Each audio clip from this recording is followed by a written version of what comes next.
आपको बता दें कि हर साल 30 मई को हिंदी पत्रकारिता दिवस मनाया जाता है और आज से ठीक 200 साल पहले 30 मई 1826 को हिंदी के पहले समाचार पत्र उदंत मार्तंड की शुरुआत हुई थी। आखिर कैसी रही है पिछले 2 सदी में हिंदी पत्रकारिता की यात्रा, आपको दिखाते हैं इस खास रिपोर्ट में। आप देखिए ये खास रिपोर्ट और हमें और हमारी पूरी टीम को दीजिए अनुमति। नमस्कार।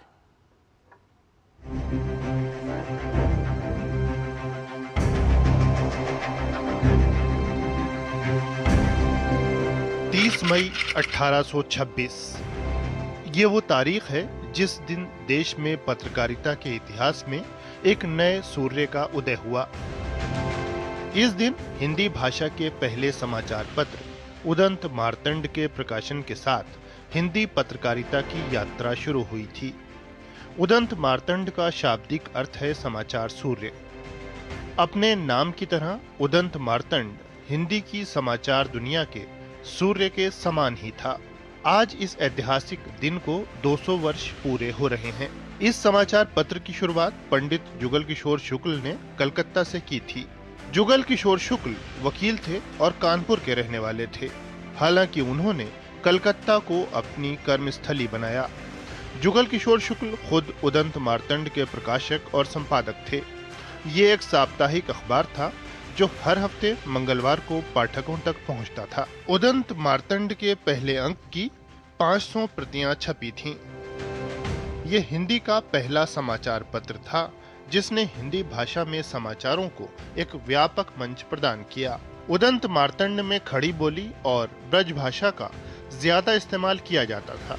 इसे भारत में हिंदी पत्रकारिता का जनक माना जाता है। इसलिए 30 मई के दिन हिंदी पत्रकारिता दिवस मनाया जाता है।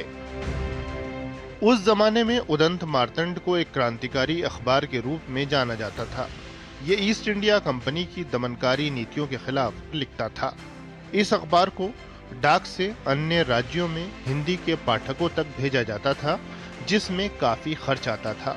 इसके लिए ब्रिटिश सरकार से डाक की लागत को कम करने का अनुरोध किया गया, लेकिन उन्होंने इस अनुरोध को स्वीकार नहीं किया।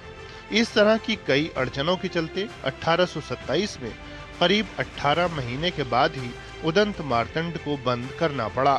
हालांकि इसकी गूंज इन 18 महीनों के बाद दशकों तक सुनाई पड़ी।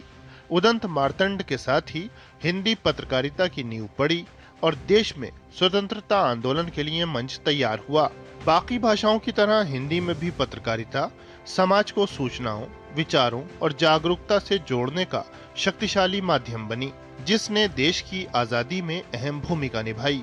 इस दौरान पत्रकारिता के माध्यमों में भी नई तकनीकों के साथ खूब बदलाव हुए। वहीं आजादी के बाद भी हिंदी पत्रकारिता ने लोकतांत्रिक मूल्यों के अलावा समय समय पर सामाजिक कुरीतियों जैसे जातिवाद, लैंगिक असमानता और अंधविश्वास के खिलाफ आवाज उठाई।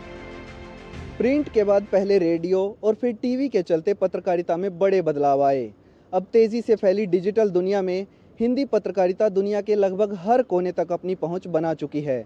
इस 200 साल के सफर में हिंदी पत्रकारिता न केवल समाज में व्यापक बदलाव की साक्षी बनी, पर साथ ही उसने अनेक मौकों पर अपनी जरूरी भूमिका भी निभाई। कैमरा पर्सन मुकेश के साथ मैं पंकज, डीडी न्यूज़, दिल्ली।